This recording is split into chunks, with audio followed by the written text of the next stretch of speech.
माय village माय form, माझा गाव माझी शेती या चॅनलवर मी आपलं स्वागत करीत आहे. मित्रांनो, आज दुसरी एक शेळी आलेली आहे ही, आणि तिचा प्लासेंटा किंवा वर पडलेली नाही, आणि त्यामुळं 1 तास झाला आमच्या आजीनं हा प्रकार केलेला आहे. पहा, तिनं सांगितलं की असं किंचित ओझं की जे जास्त ओझंही नाही झालं पाहिजे, पण त्याच्यामुळं तो प्लासेंटा निघून येऊ शकतो. यासाठी आमच्या आजीनं हे चप्पल बांधण्याचा प्रकार केलेला आहे. तिनं केला हा. आता मी तिला नाही म्हणावं तर काहीतरी उपाय केला पाहिजे. औषध पाजायला वेळ आहे, आणू शकत नाही मी. दिवसभर पाऊस चालू आहे, ओढ्याला पाणी आहे, आणि गावात मी जाऊ शकत नाही.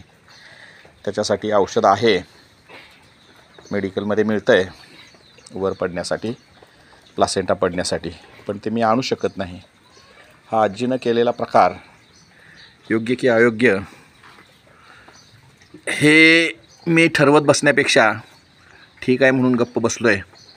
बघूया की वर पडते का, त्यानंतर मी तुम्हाला सांगेन. किंवा तुम्हाला याबद्दल काही माहीत असेल तर कमेंट करा, लिहा, बघू. औषध पाजणं हा उपाय मला माहीत आहे, पण आज दिवसभर पाऊस पडतो आहे, नदीला पाणी आलेलं आहे, मी जाऊ शकत नाही गावात. त्यामुळं हा जो काही उपाय आजीनं केला आहे तो मी मान्य करून गप्प बसलो आहे. बघूया काय होते. पाणी कमी झाल्यानंतर गावात जाऊन मी औषध आणणार आहे, ते पाजणार आहे.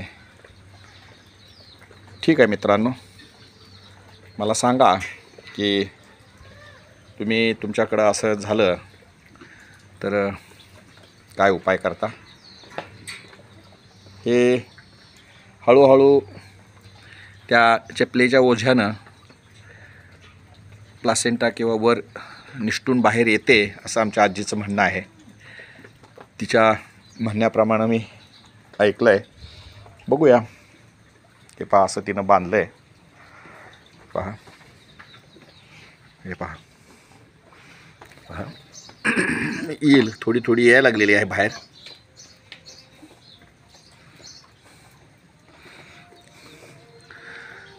आता कुठलाही उपाय आडला नारायण धरी गाढवाचे पाय म्हटल्याप्रमाणे मला तो ऐकून घ्यावा लागतो आहे. मी तिचं ते ऐकून गप्प बसलो आहे. बघूया, थोड्या वेळाने जाऊन मी औषध घेऊन येईन गावातून. तोपर्यंत वर पडेल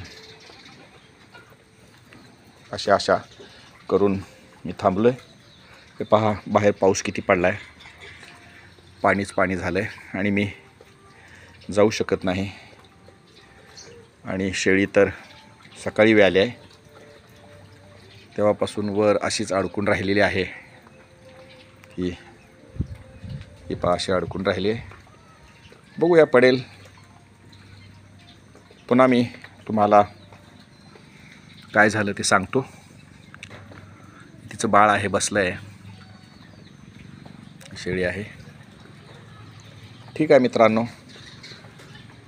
तुमचं मत सांगा, कमेंट करा. धन्यवाद.